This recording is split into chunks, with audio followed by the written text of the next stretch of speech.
Hi all welcome to Blasters arena. Indian super ലീഗിൽ ഏറ്റവും കൂടുതൽ വിവാദങ്ങൾ ഉണ്ടാവാറുള്ളത് അത് റഫറിങ്ങിൻ്റെ പേരിലാണ്. നമുക്കറിയാം, വലിയ വലിയ മണ്ടത്തരങ്ങളും പിഴവുകളുമാണ് ഇന്ത്യൻ റഫറിമാർക്ക് പറ്റാറുള്ളത്.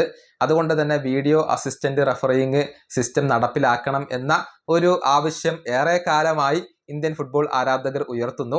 അതിൻ്റെ ചെറിയ പതിപ്പ് കൊണ്ടുവരും എന്നൊക്കെ ഓൾ ഇന്ത്യ ഫുട്ബോൾ ഫെഡറേഷൻ പറഞ്ഞിരുന്നു. പക്ഷേ ഇതുവരെ ISL വാർ നടപ്പിലാക്കാൻ കഴിഞ്ഞിട്ടില്ല എന്നുള്ളതാണ് വസ്തുത. പക്ഷേ പുതിയ ടെൻഡറിൽ അത് പ്രതിപാദിക്കുന്ന ഒരു ഭാഗമുണ്ട്. അതായത് അധികം വൈകാതെ തന്നെ വാർ സിസ്റ്റം ISL നടപ്പിലാക്കുകയാണ്. അതായത് 2025-26 സീസൺ മുതൽ ഫുട്ബോൾ വീഡിയോ സപ്പോർട്ട് സിസ്റ്റമാണ് ISL ഉപയോഗിക്കുക. അതായത് വാറിന്റെ ഒരു ചെറിയ രൂപമായിരിക്കും. അത് ചുരുങ്ങിയത് 5 വർഷക്കാലം അവിടെ ഉണ്ടാകും. അതിനുശേഷമാണ് ഓൾ ഇന്ത്യ ഫുട്ബോൾ ഫെഡറേഷൻ മുഴുവനായിട്ട് അപ്ഗ്രേഡ് ചെയ്യുക.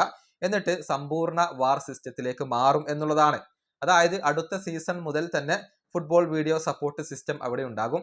അതിനുശേഷം കുറച്ചു കാലം കഴിഞ്ഞാൽ സമ്പൂർണ്ണ വാറ് ISL നടപ്പിലാക്കും എന്നുള്ളതാണ് പുതിയ ടെൻഡറിൽ പറയുന്നത്. തീർച്ചയായും അതൊരു ശുഭകരമായ കാര്യം തന്നെയാണ്. ISL ഏറെ ഗുണം ചെയ്യുന്ന ഒരു കാര്യം തന്നെയാണ്.